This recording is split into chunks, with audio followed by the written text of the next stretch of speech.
Boa noite, nós vamos dar início a mais um podcast, mais um episódio, né, preparado pela nossa escola, pelo CETEP. Hoje nós temos uma convidada super especial conosco, que vai trazer um diálogo muito interessante sobre um pouquinho o mundo da infância, o mundo da criança, escola, família, o que a gente tem observado nesse mundo pós-pandemia e como que a escola tem sofrido as influências, né, desse novo mundo ali. E aí, então, eu quero apresentar para vocês a Isabel. Bem-vinda, Isabel. Ela é Obrigada. psicopedagoga, ela é diretora da Escola do Parque, uma escola aqui em Florianópolis. Tem muitos e muitos anos de experiência, então hoje eu vou te ouvir muito. Eu acho interessante a gente ter essa troca. Lembrando que o propósito do nosso podcast é sempre trazer pautas e trazer temas onde a gente consiga conversar sobre teorias da psicanálise que vêm de uma construção de uma escuta desse sujeito e conversar sobre essas teorias, o que elas linkam de alguma forma com as questões da sociedade, com as questões do social. Então, por isso que hoje você é nosso convidado, achei muito interessante a gente trazer um pouco esse diálogo, como que a psicanálise pode trazer um novo olhar para a educação e como a educação também pode trazer algo para a psicanálise, né? E, na verdade, a gente vê ao longo de muitos anos esse mesmo diálogo, desde a época de Freud tinha um diálogo entre educação e clínica, né? Como que se faz esse diálogo. E, então, hoje a gente estou muito feliz da gente poder conversar sobre isso, né? Debater um pouquinho, ter essa conversa de forma bem livre. E você fique muito, muito à vontade para o nosso podcast. Quer se apresentar? Quer falar um oi antes da gente começar? A gente já estava aqui conversando, gente. Daí eu falei: pera. Os ouvintes aqui precisam participar um pouquinho dessa conversa. Mas se deseja se apresentar, Isabel, você fique à vontade. Então, agradecer o convite do Uhum, CETEP, é um prazer muito grande estar aqui com a professora Laís. Eu que agradeço. E nós, enquanto escola do Parque, já há 35 anos, e eu na área da educação há mais de 4 décadas, então para a Uhum, gente sempre é um prazer muito grande quando podemos falar sobre educação, que é o sim. que nos move todo Uhum, dia, o que amamos fazer, trabalhar uhum, junto com a escola e com a educação uhum. das crianças, que é tão importante para a nossa sociedade. Uhum, com certeza. E daí o tema de hoje, né, gente, do podcast é os grandes outros da criança. Um diálogo, uma conversa entre a escola e a família. E aí eu queria puxar um pouquinho a nossa conversa, o nosso diálogo, falando um pouquinho desses grandes outros. E depois eu quero deixar você bem livre, Isabel, para falar um pouquinho do que você tem observado nas crianças hoje e nessas influências, né? Tanto do pai, da mãe, da professora, do professor, como que a criança vive essas influências que estão em volta dela e que vão formando uma subjetividade, vão formando um sujeito, né? Então, quando a gente fala os grandes outros, né, essa ideia desse outro gigante, a gente está falando de uma alteridade, a gente está falando de um eu que tem que ser construído por esse outro muito maior. E esse outro maior é quem ele sabe quem eu sou. Isso que é interessante desse outro gigante, que começa ali com a mãe, então o bebê chora. Quem que entende meu choro? Quem que sabe o que eu preciso? Quem que sabe o meu desejo? Quem sabe que eu estou sentindo medo? A mãe? Então, a mãe, esse outro, vai surgindo e vai estruturando uma linguagem para esse bebê. Isso que você está sentindo é fome, isso aqui é frio, isso aqui é medo. E vai representando para ele o seu mundo, e assim representando uma linguagem, e como ele se coloca nessa linguagem. Eu estou com fome. Aí ele vai construindo esse eu, porque existe esse outro, que traz para ele também um sentido de ser. O eu e o outro, né? A gente sabe disso. Só existe o eu quando existe o outro. Só que na psicanálise, principalmente para Lacan, esse eu só existe por causa de um outro grande. Não é um outro letra minúscula, o outro amigo, o outro colega. Esse eu vai se estruturando pelo relacionamento com esse outro que eu coloco como determinante para mim. Ele sabe quem eu sou. Eu busco respostas nele, eu busco uma organização emocional nele. Então, quando eu digo, prof, eu tô com frio. Aí a prof fala, mas você tá com frio de quê? Por que você tá com frio? Você tá de casaco? Não sei, só sei que eu tô com frio. Essas perguntas que nem a professora entende, mas, ô, prof, você tá com medo? Aí a prof, mas medo do quê? Não sei, sabe? A linguagem tá meio não termina ali, né? Porque ele também não sabe. E ele pergunta isso para a professora exatamente para que ela dê para ele um sentido. A mesma coisa que a criança faz com os pais. Então a criança ela usa essas instâncias que seriam esses outros gigantes para ir construindo então um sentido de eu e um sentido de que por que eu estou nesse mundo? Quem eu sou? né? E aí ela vai muito interiorizando os reconhecimentos, que aí entra a questão da escola. Então, a mãe reconhece algo na criança, e a criança estrutura, ela vai não só estruturando, mas ela vai cristalizando aquilo que foi reconhecido em volta do eu dela, volta desse núcleo. Daí vai formando essa personalidade. Nossa, filho, que desenho incrível! Nossa, seu desenho é maravilhoso. Recebi o reconhecimento. Eu vou cristalizando isso em volta de mim. Eu sou bom em desenhar, você sabia? Daí a criança se apresenta assim agora, porque isso foi reconhecido para ela anteriormente. Se nada é reconhecido, fica um vácuo, né? Fica um vazio. Como que ela vai se apresentar? E não sei se você percebe na escola, é bem assim, né? A criança, ela, principalmente aos 3, 4 anos, ela se apresenta e ela já fala o que ela sabe fazer. Oi, eu sou fulana, eu faço balé. Oi, eu sou ciclana. Você viu, eu sei dar uma cambalhota. Não é isso? Tipo, eu tenho que apresentar as minhas qualidades que foram reconhecidas por esse outro que sabe quem eu sou. E aí eu queria conversar um pouquinho com você, como a professora entra nesse contexto, né? Porque hoje a gente vive num mundo que grande parte das horas da criança estão com a professora. E é a professora que está ali desde o iniciozinho, né? 4 meses, 5 meses, a criança já está na creche, passa todo o seu desenvolvimento, que para Freud é ali do início até 7 anos, todo o desenvolvimento do eu, toda a personalidade ali na relação com essa professora. E aí, assim, interessante que para a criança, não é só um relacionamento de afetividade com a professora. Ah, não é só, tipo, o sentido de a professora dar comida, faz atividade, brinca, né? Canta música. Para a criança, aquela professora sabe quem a criança é. Então, o que a professora reconhece nela também cristaliza. Se também a professora reconhecer algo ruim, também vai ser cristalizado. Daí eu queria que você pudesse trazer o que você acha disso, como você tem vivido essa vivência, se você tem realmente observado um pouquinho essa relação da criança. E aí pensar um pouquinho, tá? Então, se a criança ela é influenciada por esse outro familiar que vai formando a sua personalidade, então tem muitos problemas na vida da escola que vêm da família, né? Que não, que como que a gente lida, né? Como que a gente faz esse diálogo?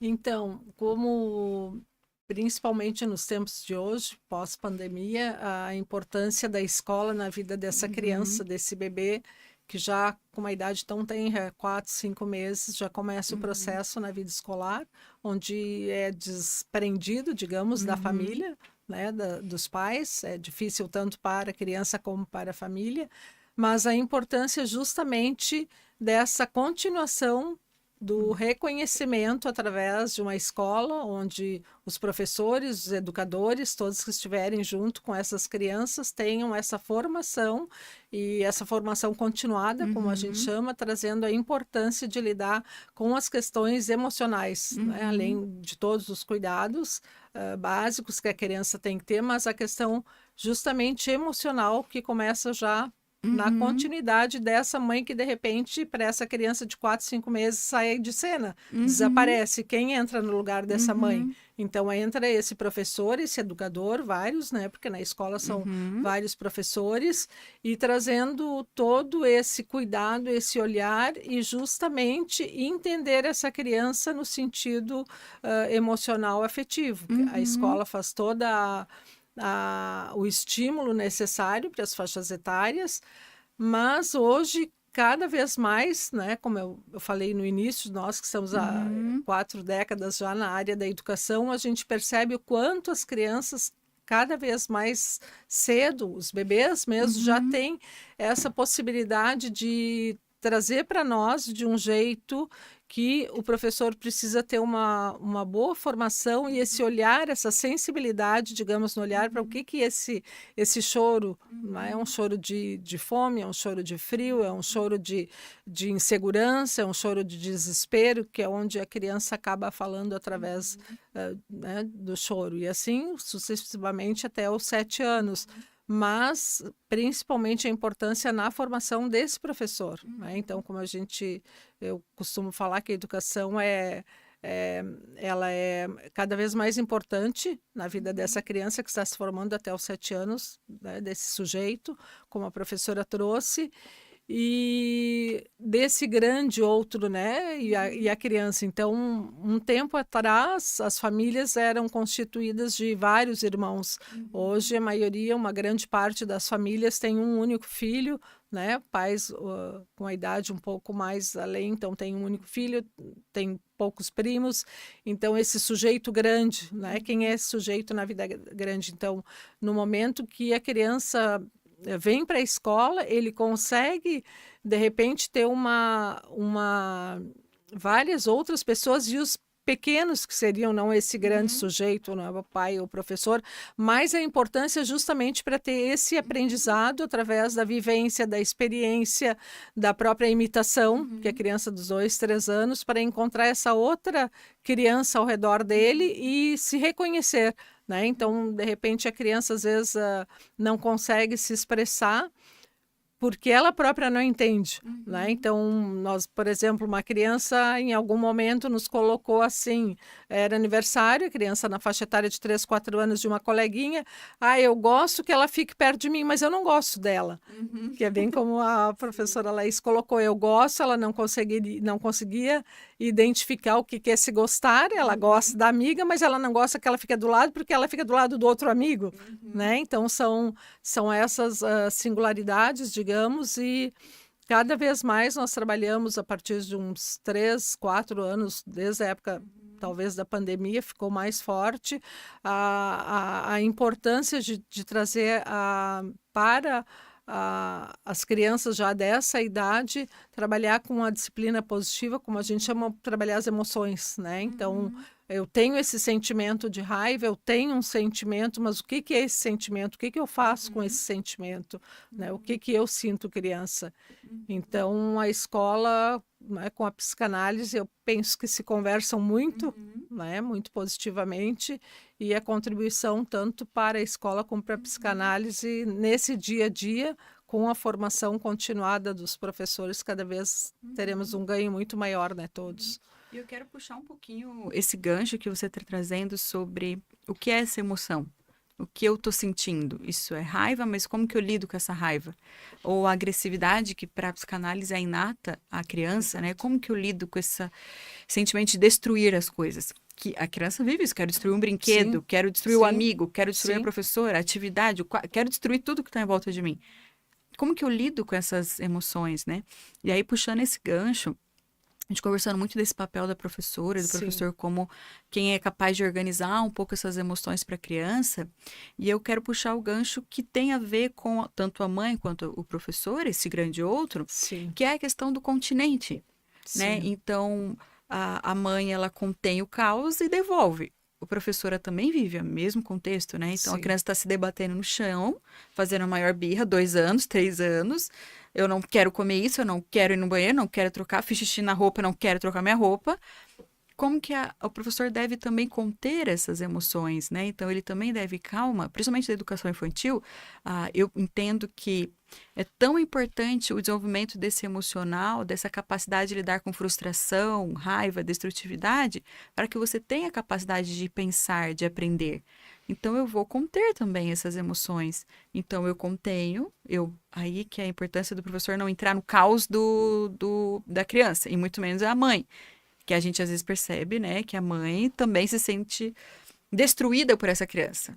Né? Não, ela não quer me destruir, ela tá em angústia para entender o que ela está sentindo, né?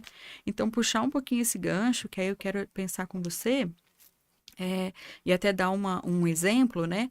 Que é a questão que a criança transfere para o professor, como o adulto transfere para o analista, né? Para a terapia, a criança também transfere para o professor o próprio caos emocional da família. Como então o adulto faz isso com o analista na terapia, né? A minha infância foi difícil, eu sinto raiva da minha mãe, agora eu sinto raiva do analista. Eu amo muito a minha mãe, agora eu amo muito o analista. Então, como a gente vive a situação de transferência, isso é um dos artigos mais importantes que a psicanálise vai conversar com a educação, a criança também transfere as mesmas emoções para o professor. E aí a importância do professor conter essas emoções e entender que ele tem que se destituir desse lugar. Eu sou professora fulana. Não, naquele momento eu estou sendo a mãe. naquele momento ele está transferindo para mim as emoções da mãe ali que tá tendo alguma falha, alguma insegurança, algum problema ali com a mãe. Então, é o que você falou, o bebê fica com 4, 5 meses na creche, a mãe sumiu. Quem que toma o lugar? A cuidadora, a professora. A criança de 2 anos vive ainda mais essa separação da mãe, né? E começa a se sentir como autônomo, independente, desfraude, que a gente estava conversando aqui. Quem que vai assumir também esse lugar de mãe? A professora? E daí eu vou já entrar com uma história do meu filho, e aí a gente já começa a puxar um pouquinho ali essa conversa, que o meu filho, ele tem 2 anos e meio, né? Tá nessa fase difícil, que é a tal da adolescência infantil. Sim. E ele tem agora sentido muito mais falta da presença da mãe do que antes. Ele regrediu um pouco, exatamente porque ele está entrando nessa fase de 3 anos, que dá um pouco mais de salto no desenvolvimento. A criança regride sempre antes de desenvolver, né? E daí, então, a professora veio falar comigo exatamente sobre essa dinâmica, onde o meu filho busca mais colo, pede mais colo, chora mais, briga mais com os colegas por causa de algum brinquedo. Quando o colega encosta, ele já se joga no chão, me bateu, né? Tipo, olha, me machucou. E faz aquele drama e o colega só encostou. Então, ele tá chamando mais a atenção da professora. E a professora falou para mim também que isso piorou porque entrou outros coleguinhas na turma. Então, agora eu tenho que rivalizar mais. Eu tenho que, né, disputar mais a atenção. E daí, a professora foi 10, né? Ela entrou nesse lugar que nós estamos conversando agora. Que ela falou, não, mas se ele pede colinho, eu dou. Se ele quer minha atenção, eu dou atenção. Se ele tá sentindo que precisa, né, fazer um drama, tal, eu dou espaço para ele fazer, para ele chorar. Eu espero ele, quando ele terminar de chorar, aí eu vou conversar com ele. Essa dinâmica é a mesma que a mãe tem que fazer com a criança, entende? E a professora também tem que fazer com a criança. E aí vai construindo, né, tanto a escola quanto a família vão construindo essa criança, construindo esse desenvolvimento. E é assim mesmo que acontece na prática. Não é? É assim mesmo, eu estava enxergando uma Tá. cena exatamente de uma turma de 3 a 4 anos, Uhum. no relato da professora, e até a família nos procurou, nós conversamos, a escola tem o slogan é a escola da família, então nós temos muita proximidade com as famílias, quando percebemos qual que é a situação, como as professoras nos trazem para a direção, para a coordenação, e também, ao contrário, as famílias nos trazem. Esse diálogo é muito importante, porque justamente sinaliza alguma coisa em casa que os pais não conseguem lidar e não entendem o que está acontecendo. Muitos casos, às vezes, também, quando a mãe está grávida, já esperando, né, alguma criança, ou tem algum priminho. Então, na escola, acontece a mesma coisa com a professora, e é assim como a professora relatou mesmo. A professora acolhe essa criança, dá esse espaço, conversa muito com a criança na própria roda, porque a gente, todo início de aula, início de turma, a gente tem a roda dos combinados, e ali as crianças externas, elas colocam tudo, conversam o que estão sentindo. A professora tem que ter essa sensibilidade, essa percepção para justamente trazer algum tema gerador, que ela faça uma provocação, mas que venha através das crianças a colocação. Eles são os protagonistas, eles trazem o que estão sentindo e trazem mesmo, aí um já entende, um já fala, e ali nessa roda de conversa muitas coisas são resolvidas e conversadas, porque daí eles colocam o sentimento realmente para fora, e as professores cada vez mais têm que ter essa sensibilidade de perceber a criança enquanto ser em processo de formação e com esses sentimentos muito aflorados, sem identificar quais são esses sentimentos. E é assim mesmo que acontece. E tirar o foco, de repente, do que aquilo está acontecendo, a criança ser ouvida, dar voz a essa criança. Cada vez mais a gente entende e enxerga essa necessidade de dar voz às crianças. Então, eles já com os 2 aninhos, 1 aninho, eles já querem contar, já mostram o que tem no pé, o que tem no sapato, o que tem no cabelo, e a professora vai dando essa continuidade e as crianças vão trazendo. É lindo, assim, é lindo, né? Cada vez mais esse processo de desenvolvimento da criança até os 10 anos, como a gente fala, é a idade ouro, né? Eles estão num processo todo de formação, nada pode ser desconsiderado, muito pelo contrário, e nós, enquanto educadores, formadores, né, dessas professoras, das crianças, de toda a parte educacional, né, de toda a comunidade educativa, como as famílias temos que estar juntos, né? Então, às vezes tem situações que quando percebemos que precisa algum encaminhamento para uma fonoaudióloga devido a algum tempo passado, né, dentro do que seria para aquela faixa etária na fala, ou em qualquer situação, ou quando as famílias nos trazem. Então, essa importância de ter os profissionais especializados, a família e a escola trabalhando juntos para o melhor dessa criança. E, Bel, a gente estava conversando um pouquinho antes aqui sobre o que você tem observado nesse mundo, né, pós-pandemia e a Sim. relação, a mudança que as crianças estão ali na escola, como elas voltaram Sim. para a escola, como que está Sim. sendo o desenvolvimento agora nessa escola, principalmente vindo desse mundo que virou uma paranoia. Sim. Então, o mundo vai ser destruído, o mundo Sim. é ruim, as Sim. pessoas vão morrer. Sim. Como que a criança carrega isso, né? Sim. Que a morte está muito perto agora. Né? Sim, nós sentimos bastante nesse processo pós-pandemia, por exemplo, dia 16 de março, né, quando as escolas foram fechadas, as famílias todos, né, ninguém sabia o que ia acontecer no dia seguinte, e as crianças foram, digamos, reféns, né, de toda essa situação. Os adultos inseguros, de uma certa forma, com medo. Nós sempre comentamos isso na escola, que até hoje nós sentimos o reflexo desse medo, né? Ele não ficou identificado, digamos, é como se ele não fosse materializado, porque não era visto, mas era sentido. Sim. Então, muito forte. E as famílias não... E todos nós, né, até professores também, muitos até entraram em licença de psiquiatria e coisas assim, que até não retornaram para a educação, porque pós-pandemia não se sentiram mais prontos para dar continuidade. Então, para ver o quanto afetou, né? E ainda afeta muitos adultos responsáveis por essas crianças. E trazendo para o dia a dia o que se percebeu com esse episódio que há pouco tempo aconteceu, infelizmente, numa cidade, município próximo, em Blumenau, ali se percebeu o quanto ainda está latente esse medo inserido, né, no interior e sem as pessoas perceberem. Então, por exemplo, as crianças, eles chegam na escola, ficaram praticamente 2 anos, alguns até 3, dependendo da família, reclusos, né, nas suas casas, sem...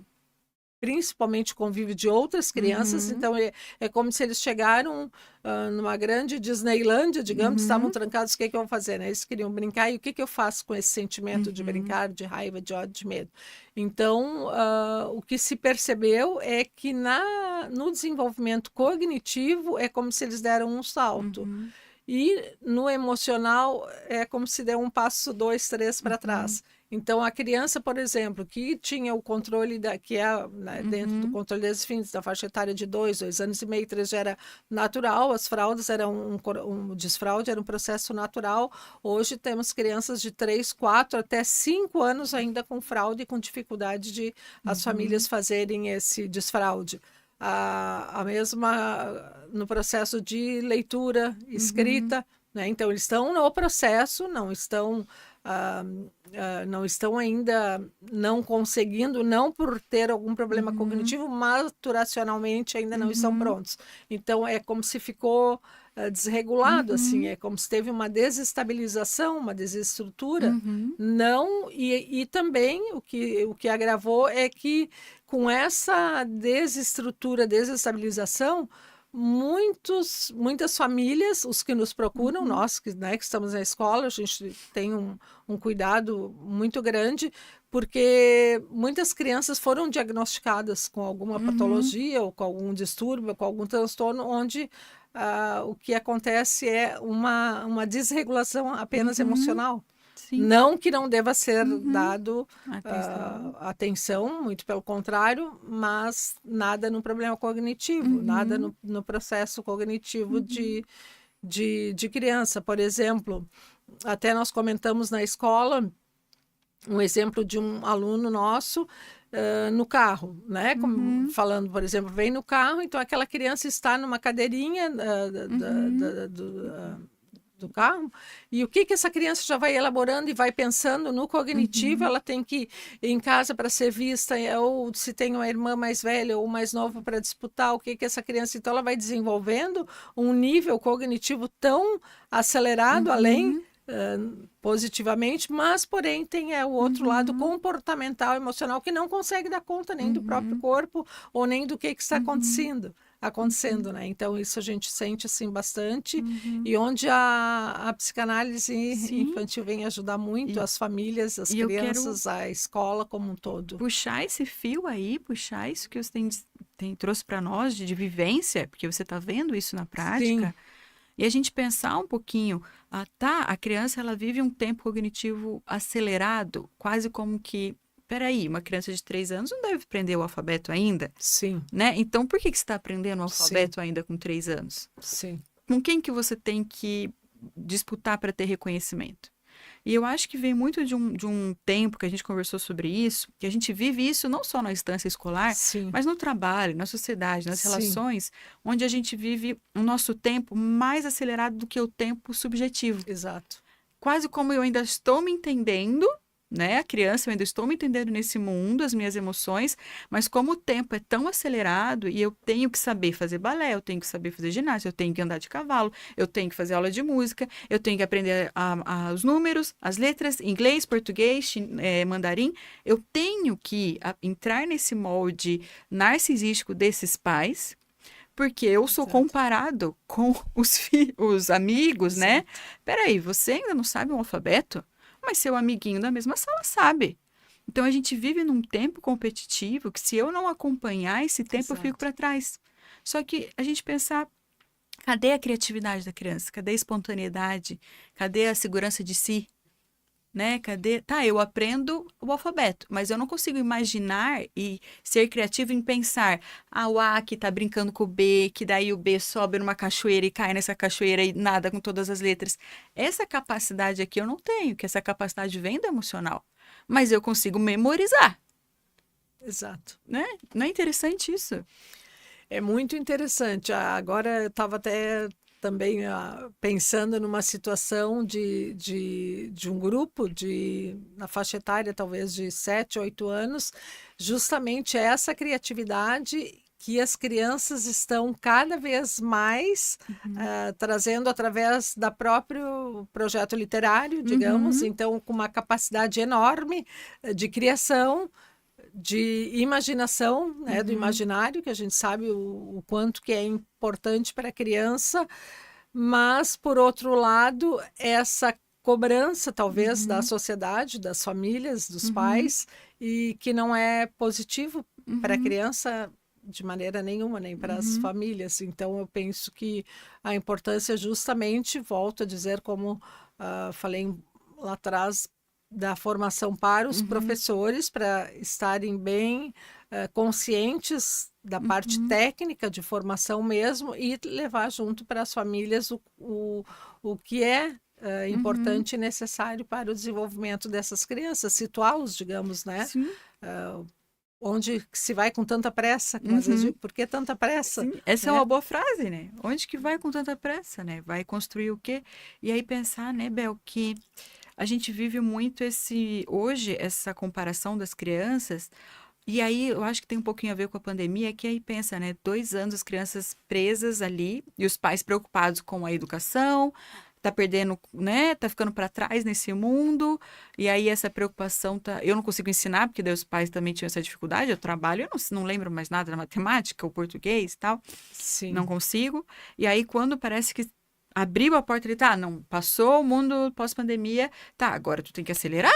Você ficou para trás, você perdeu exato, 2 anos. exato, Vai lá, exato. corre. Mas o tempo de desenvolvimento da criança, que você mesmo falou uma palavra muito importante, que é protagonismo. Eu sou Sim, protagonista da minha história, eu sou protagonista do meu tempo, né? E aí a gente traz um pouco isso para o adulto. E aí eu não sei se a gente consegue puxar isso para adolescente, para criança, quando o adulto descreve a vida dele num sentido descritivo, literal.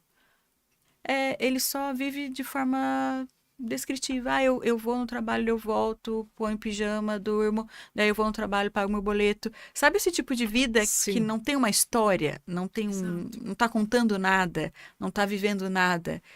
E parece que um pouco a criança às vezes vive esse momento na escola. Eu acordo, vou lá, aprendo, volto para casa. E tanto que hoje na clínica com crianças o que tem mais percebido é aumento de quadros depressivos nas crianças. Sim. né? E aí a falta dessa espontaneidade, desse respeitar esse tempo subjetivo, Exato. né? Até quando conversamos com algumas famílias, porque temos várias crianças que hoje têm acompanhamento por algum transtorno, por algum diagnóstico de patologia, Uhum, enfim. Então, o que nós também trazemos muito para as famílias, para ter um cuidado cada vez mais nessa criança clínica, uhum, né? Que a gente, lá em meados de 1980 e poucos, 1990, mais ou menos, se tinha uma outra realidade de tempo uhum, do que se sim, tem hoje. Então, uhum, lá atrás, nós já estávamos na mesma escola do parque, então a escola sempre tinha essa preocupação com a família, com a escola e algum especialista determinado da área uhum, da saúde para qualquer situação de transtorno.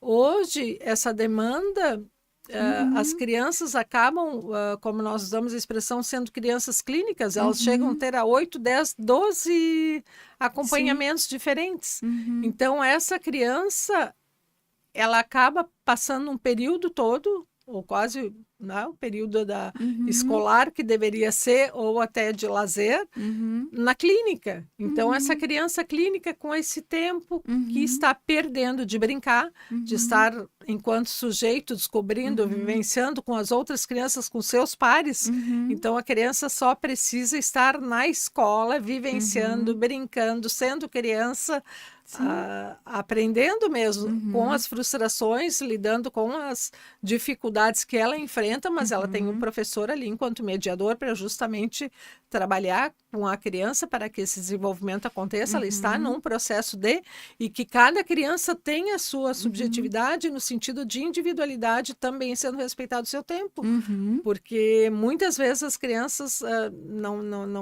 não necessitam estar esse tempo todo numa clínica, e em uhum, hipótese alguma, nenhum momento a escola é contra, pelo sim, contrário, sabemos que precisamos sim, mas com uma dosagem que ela é muito uhum, tênue, porque acaba que a família, por desespero, digamos, uhum, ou por uma falta de orientação, quer recuperar esse tempo que sim, esses 2 anos talvez causou, mas não foi um tempo perdido, foi um uhum, tempo diferente, que uhum, ele não tem como ser recuperado, ele passou de um jeito diferente. uhum, Hoje estamos vivendo o tempo de hoje, mas a criança precisa cada vez mais o tempo dela, uhum, enquanto criança, sim. dentro do seu contexto, seja familiar ou escolar.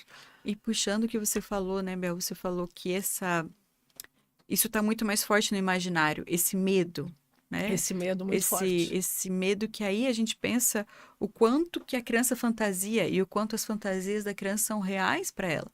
E o quanto então ela fantasia esses medos que estão sendo mal elaborados, porque você tem que correr, você tem que aprender, você Exato, tem que falar inglês, você tem que andar de cavalo, você tem que fazer isso, tem que fazer aquilo, tem que nadar.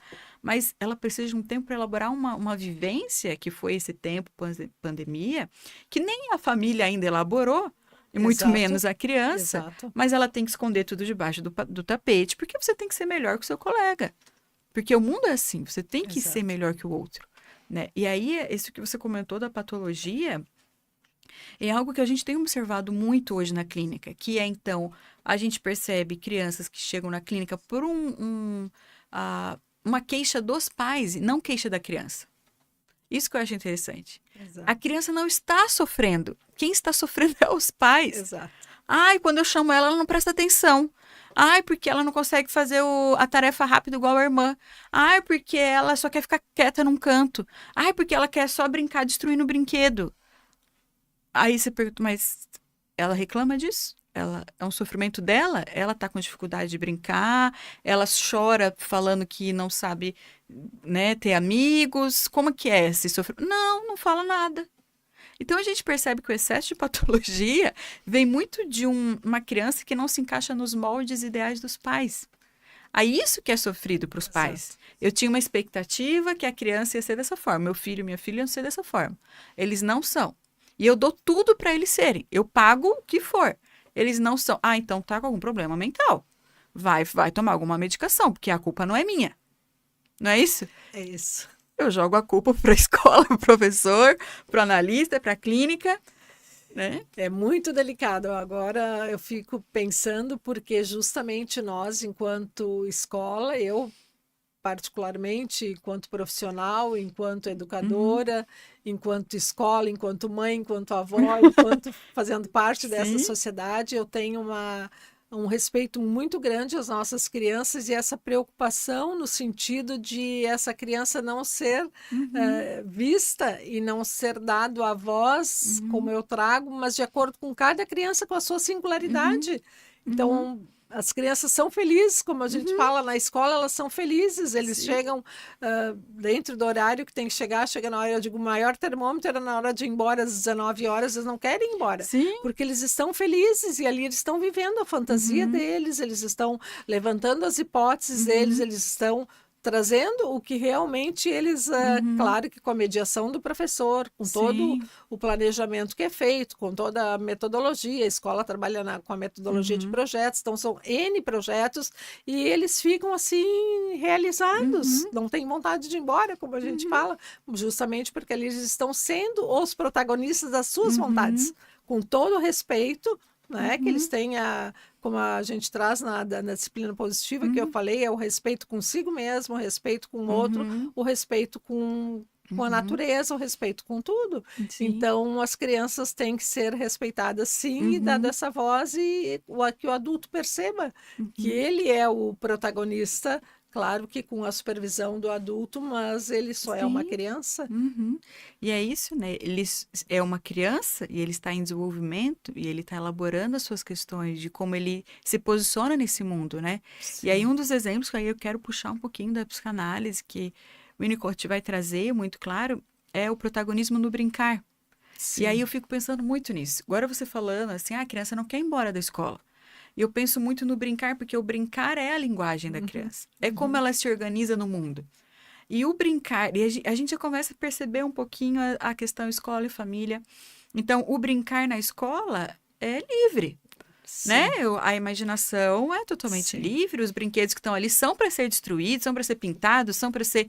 Quer fazer uma torre com ele, vamos fazer, quer fazer uma fantasia com esse tecido, vamos fazer. É de uma forma livre, espontânea. É a linguagem sendo, né, estruturada no brincar. E na família, o que a gente percebe é que o brincar é engessado. exato. Que ali eu não tenho autonomia para brincar. Ali eu tenho que brincar da forma como meu pai e minha mãe desejam. E aí o brincar é o brinquedo do carro, cara, eu não posso destruir. Aí eu vou querer fazer uma outra coisa daquele brinquedo, ou querer algo que a criança brinca muito é de fantasias, né? Sim, Então, agora eu sou o bandido, você é o policial. Agora eu sou os meninos, agora eu sou a princesa, você a menina, agora eu sou o dragão. Principalmente até 3 anos, eles não têm muito bem essa constituição ali, menino e sim, menina. Eu quero ser vários papéis, eu tô me descobrindo. Aí chega na família, não, não, não, peraí, tu quer ser a princesa? Tem 2 anos, não, não, não, menino é super-herói. exato. Mas aí é interessante porque no brincar, na fantasia, nesses papéis, eu vou entendendo quem eu sou e quem também é esse outro, né? Uhum, Eu vou entendendo, então, eu gosto mais de brincar de jacaré. Ah, eu gosto mais de ser a gatinha. Ah, deixa eu ser a gatinha para ver se eu gosto. Eu vou me entendendo como sujeito no exato, brincar. E daí eu acho que aí a gente pensar um pouquinho no excesso de patologia, muito por esse restringe a habilidade da própria criança, porque na psicanálise, a própria criança tem capacidade de elaborar suas emoções quando ela sente o ambiente seguro, exato, quando ela sente que há professores que estão ali para amparar, quando há pai e mãe que estão ali para proteger, então eu posso brincar livremente, porque eles estão ali em volta de mim. E não é isso que você percebe quando a criança tem exato, 2 anos? Ela exato, brinca, brinca, exato. aí ela olha para prof. Tá aqui, né? Ou ela olha para a mãe no parquinho. Tá Aham. aqui. Eu sei que vocês estão aqui. Então, o ambiente. A professora não precisa ir lá e falar: não, não é assim que brinca, não. Tem Não, que não. encaixar. Não, deixa, né, a criança descobrir esse mundo.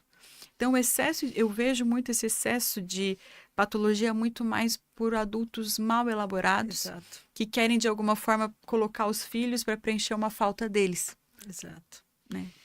Então, agora eu estava lembrando também após esse trágico episódio de Blumenau, nós tivemos muitas visitas do pessoal que faz a ronda escolar, Uhum, da segurança, né? Foi mais ou menos um mês assim bem intenso nas visitações.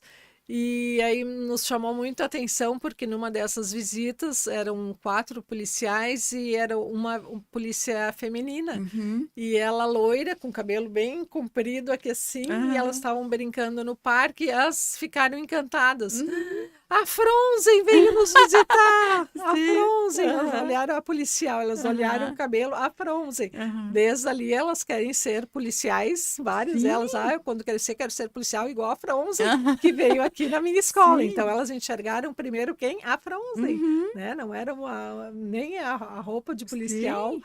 que de repente, às vezes, tem crianças que ainda ficam assim, uma policial, né, feminina, não, era a Sim. Fronzen. E outro dia também eles foram fazer um passeio, uma aula de estudos nos bombeiros. Então, chegaram as meninas, eu vou querer ser bombeira quando Uhum. crescer, porque andaram no caminhão, Sim. também posso andar no caminhão de Sim. bombeiro, porque eles tiveram realmente. Então, são essas questões da fantasia, Uhum. realmente, na faixa etária de 4 anos, 5 anos. Então, a criança isso não pode, em hipótese alguma, ser tirado. E é Uhum. como a professora Laís trouxe o adulto que acaba Uhum. limitando.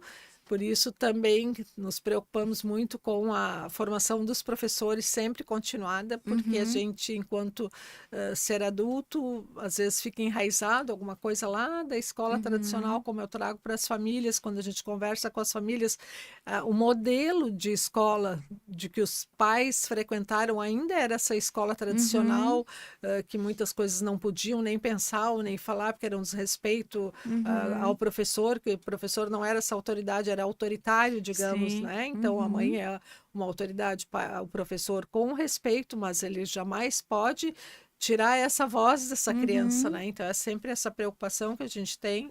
E nesse mundo maravilhoso, realmente, das crianças, com Uhum. essa preocupação de dar essa liberdade Uhum. de criação, né? É Uhum. uma liberdade de criação mesmo, de pensamento, elaboração, da imaginação, das Sim. hipóteses que eles próprios Uhum. levantam umas possibilidades assim incríveis e realmente é Uhum. fantástico, fantástico. E de alguma forma, né, para a psicanálise, esse brincar de forma autônomo, sendo protagonista do seu brincar, da sua própria construção, né, desse sujeito, lógico, tendo esse outro ali que fala o que ele sente, o que não sente, quando a brincadeira não dá certo, olha, vamos repetir, quando não encaixa o negócio que eu quero, tem outro Sim, jeito de encaixar, lógico que tem esse amparo desse ambiente seguro, sim. mas a gente pensar uma coisa bem freudiana, né, para a gente concluir, porque eu quero ouvir um pouquinho as perguntas do pessoal ali que está nos assistindo. É, não é isso para Freud? A criança sente. A criança sente. A criança sente prazer, sente culpa, sente raiva, agressividade. Ela tem emoção, ela está viva. Exato.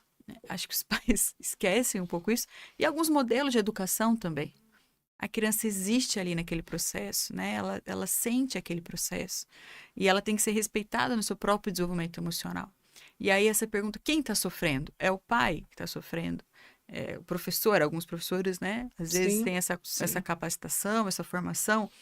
Não, a criança está feliz no seu Exato. na sua forma, no seu protagonismo. E aí a gente pensa uma coisa que Freud falou em 1880, e às vezes até hoje a sociedade ainda não captou totalmente. A criança sente. A criança sente. E não é só a criança inocente. Não, a criança sente todas as emoções. A sadismo, a raiva, eu quero empurrar um amiguinho só para ver o que vai Sim, acontecer, né? Eu sim, quero morder sim, para tirar um pedaço, sim, eu quero abraçar demais para ver se ele vai sufocar ou não. Ela também está se colocando ali, tá, peraí, eu tenho um limite no abraço, eu tenho um sim, limite no puxar o sim, cabelo, sim. né? Então eu tô me entendendo também. E até um limite na dependência. Peraí, então, 3 anos, 2 anos, eu sou super dependente desse professora. Quando com 10 anos, eu não sou mais tão dependente assim. Mas eu tenho um processo, né? Eu tenho Sim. ali uma caminhada. E daí a gente, não sei se a gente já viu algumas perguntas aí que seria interessante para a gente conversar, para aprofundar. Temos ainda aí 15 minutinhos. Sim, Daí a gente pode encerrar, né? A pergunta é: como a psicanálise e a escola percebem a projeção dos adultos, pais e professores, no processo das crianças? A pandemia influenciou nesse sentido? Aí eu vou puxar um pouquinho, Bel, daí você pode colocar ali o que você achar interessante. Ah, a pergunta foi, né, como que a criança tem sentido as projeções, né, dos pais, ou como que a escola tem sentido essa criança que vem com essa carga de projeções desses pais, que tem muito a ver com esse medo da morte que a gente Sim. comentou, ou essa fantasia desse medo, né? Sim. Então, um pai ou uma mãe que passou por um momento terrível, trabalho, Sim. filho em casa, estresse, demitido, perdi dinheiro, sabe, tudo aquilo que a gente já, né, sabe ali daquele momento. Perdeu alguém da família, né? O Sim. medo muito forte de que a vida pode acabar em qualquer momento Sim. e que a gente não tem segurança na vida e que Sim. a vida acontece onde a gente não planeja, né? Então a gente não planejou a pandemia, mas é assim a vida. A Sim. vida acontece onde a gente não controla, Sim. né? E daí então acho que a pergunta é muito isso, como que a criança recebe essas projeções? E como que a escola vai ver essa criança que vem com essa carga projetiva, né? Sim. Então, sim, se a mãe está angustiada com alguma coisa, se ela está com raiva do marido porque não ajuda tanto em casa e ela está Sim. sobrecarregada, para quem que ela joga essas emoções? É para a criança. Então, a criança quer vir mostrar o desenho, a mãe tá com aquela pilha de roupa para Sim. dobrar. Sim. Sai daqui, moleque, já falei, Sim. tem um monte de coisa para fazer. Eu projeto o meu caos emocional para a criança, que já Sim. tem um caos emocional. Sim. Aí duplica, né? Então, a gente estava conversando um pouco dessa questão até do desfraude demorar tanto hoje, né? Até os Sim. 5 anos. Também tem um pouquinho a ver com essa projeção de uma família que não tem calma para lidar com o desfraude da Sim. criança. Sim. Porque é um momento que a família entra, Sim. né? Que tem que ter paciência, que tem que ter um cuidado, que tem que... Às vezes tem que ficar 2 horas, a criança no piniquinho, fica do lado Sim. dela 2 horas esperando ela fazer. Sim. Eu não tenho tempo para isso. Tá? Sim. Então... É como nós conversamos um pouco ali atrás, a importância da escola, justamente eu penso que as crianças numa boa escola de educação infantil se sentem tão confortáveis à vontade porque eles têm esse tempo. Uhum. Por exemplo, um dia conversando com uma mãe, não faz muito tempo, a preocupação dela é que o filho iria ficar no período de almoço na escola, até foi sugerido pela escola, porque ele estava com uma certa dificuldade de comer em casa, então nós sugerimos para que viesse num horário mais cedo para almoçar na escola. Ela disse, mas ele vai sujar tudo. Essa escola é espaço de Pode sujar, né? de que ele pode se sujar, né? Sim. Então é justamente isso que às vezes é num piloto automático tão mecânico, claro que com as famílias com uma necessidade de cumprir horário, tempo, a gente sabe que é difícil, por isso que eu penso que na escola eles acabam sendo beneficiados com o tempo de sono, com o tempo de controle da esfínteres, porque, como a gente fala até para as mães, se tiver que comprar 10 cuequinhas, 10, 20 calcinhas, né, se tiver que trocar, vai ter que ser trocada, a escola combina com a família e tem que ter esse tempo, porque é um processo e vai passar. Mas se não estiver pronto para esse processo, então nem adianta começar, porque realmente para a criança vai ser muito frustrante, traumatizante, talvez, porque a criança quer e ela não tem o amparo em casa. Então, ela não sabe que não está tendo, mas por que eu quero e não consigo? Então, uma desorganização onde ele já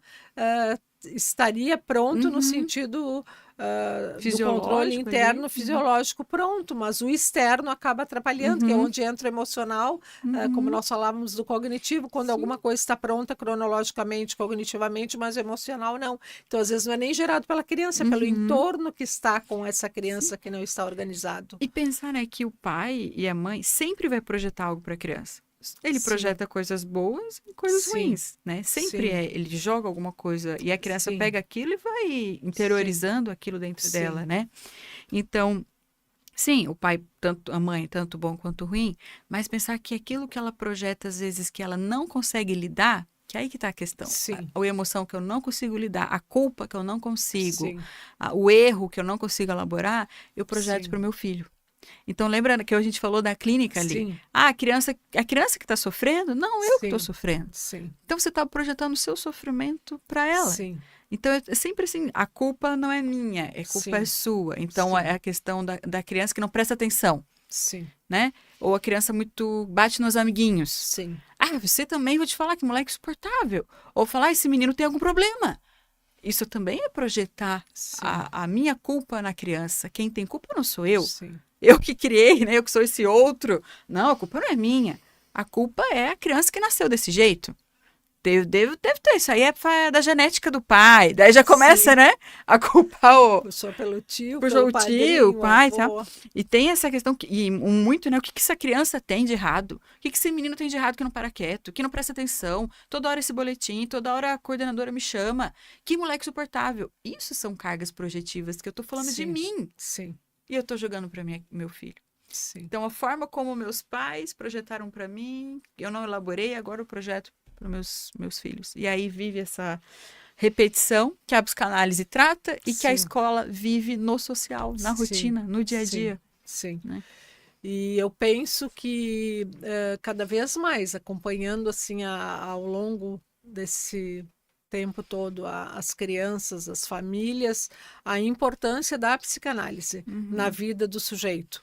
Né? Então, eu vejo por mim, enquanto estudante de psicanálise, em formação, a importância desse autoconhecimento da psicanálise. Eu mesmo me coloco em muitas situações. Se tivesse, né, se pudesse hoje dar um conselho para todos os jovens educadores, a importância da psicanálise para os pais na nossa vida, mesmo que tenha a formação que não seja para praticar como Sim. profissão, mas para essa formação de autoconhecimento, porque faz toda a diferença. Toda a diferença mesmo. Então, a gente sabe o quanto todos os pais amam seus filhos, né? As mães amam Sim. seus filhos, é um amor para quem é mãe, sabe que é imensurável, e não temos como trabalhar se não tivermos esse autoconhecimento. Então, a psicanálise, assim, é uma aliada das famílias, da escola, de todos nós. Então, eu penso que o quanto antes puder buscar